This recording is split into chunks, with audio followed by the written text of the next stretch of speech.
കുറിയിടാത്ത ഒരു നെറ്റിയായിട്ടാണ് ശ്രീകാന്ത് ഇത് പറയുന്നത്, മനസ്സിലായില്ലേ?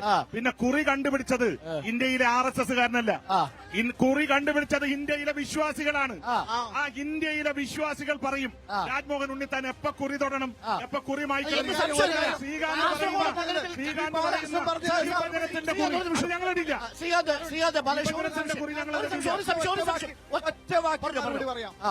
ഇന്ന് ഞങ്ങൾ ആരും അവകാശവാദം ഉന്നയിച്ചിട്ടില്ല. കുറി വന്നത് RSS ആണ് കൊണ്ടുവന്നത്. വർഗീയതയല്ലാതെ മറ്റൊന്നും സംസാരിക്കാനില്ല.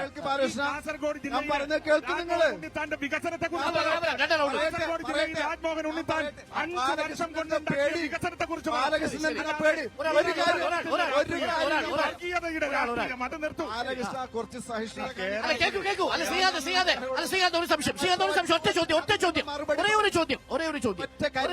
കാസർഗോഡ് മണ്ഡലത്തിൽ ഇത്തവണ തെരഞ്ഞെടുപ്പ് ആൾക്കാർ വോട്ടിടാൻ പോകുന്ന സ്ഥാനാർത്ഥിയുടെ നെറ്റിയിലെ കുറി നോക്കിയാണോ അവർ ലളിത സഹസ്രനാമം നോക്കിയാണോ? അതും നോക്കും. കുറിയിടുന്നതും ഇടാത്തതും വിശ്വാസം. ഞങ്ങളേതായാലും താഴ്മോളൊന്നും നോക്കാൻ ആഗ്രഹിക്കുന്നില്ല. എന്റെ ഉത്തരത്തെ പേടിയാണ് ഡോക്ടർ അരുൺ, എന്റെ ഉത്തരത്തിന് പേടിയാണ് ബാലകൃഷ്ണൻ. അതുകൊണ്ടാണ് ഞാൻ സംസാരിക്കാൻ വിടാത്തത്. ഞാൻ പറയട്ടെ. കുറിയിടുന്നതും കുറിയിടാത്തതും ഒക്കെ അവരുടെ വിശ്വാസം.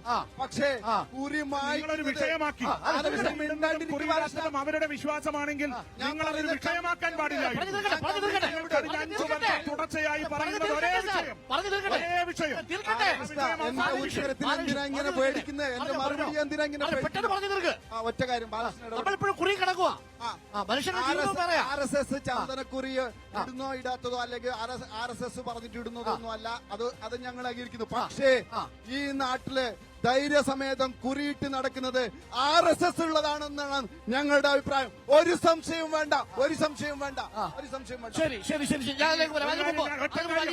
കാര്യം ശ്രീ അരുണോട് പറയട്ടെ. ശ്രീകാന്ത് ഇവിടെ നിൽക്കുന്നു.